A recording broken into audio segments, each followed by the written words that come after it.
Eating more than is adequate, especially in the face of scarcity, for the majority could be termed greed or gluttony.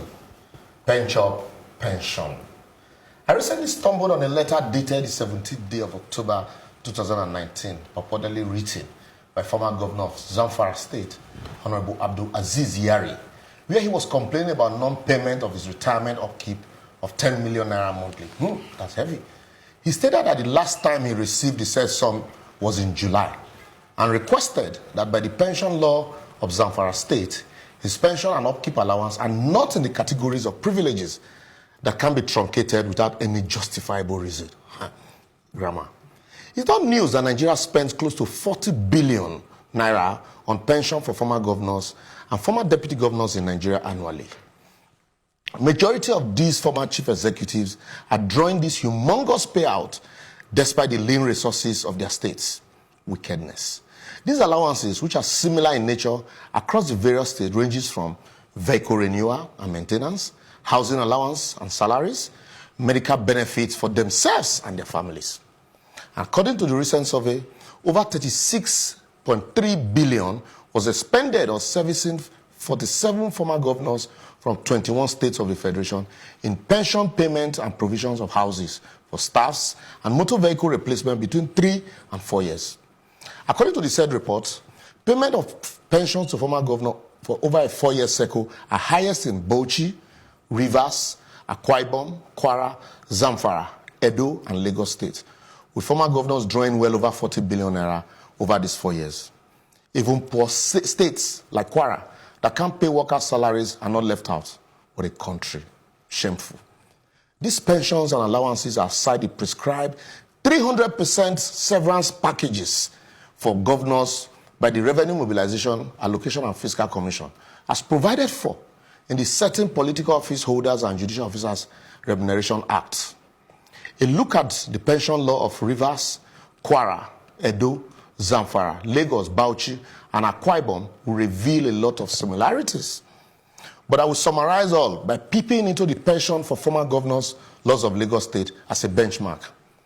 Now let me shock you. Listen to this. 100% annual basic of equivalent salary for life for a former governor. The former governor gets 6 new cars every 3 years, even if he's opening a car shop. The deputy gets 3 or 5 cars every 3 years. The former governor gets a house in Lagos and in Abuja, any place of his choice. Why the deputy gets a house in Lagos only? Free medical care for the governor, his deputy, and their families for life.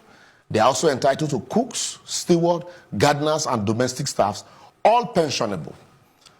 Worst of all, 300% of annual basic salaries every 2 years as furniture allowance for the governor and his deputy.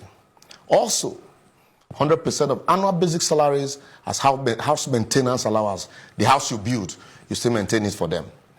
2 DSS officials, 1 female officer, of course, for madam, and 8 policemen. No wonder there are none left to guard the rest of us. Deputy governor gets 1 DSS operatives, 2 policemen. And then, listen to this also. 25% of annual salaries for personal assistants. They must get personal assistants. 30% of annual basic salaries as car maintenance. So those 6 cars, you still maintain them for them, in spite of what they had taken while in office. 20% of annual basic salary also as utility allowance. No name. Pensionable drivers, no limit to the numbers. And finally, severance benefits, like 300%. Despite all these, some of these former governors still turn the Senate into a retirement home, while others are ministers, all drawing salaries in spite of these pensions. Unfortunately, the entitlements they enjoy are far more than what political office holders in developed and rich countries enjoy.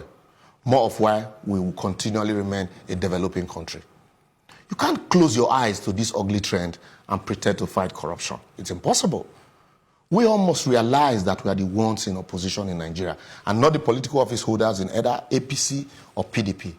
And we can't build a strong and virile country where public institutions work but empty the state treasury to take care of a few who govern the state for a maximum of 8 years, while those that served the states during their youthful years for 35 years are dying by installment for lack of pension.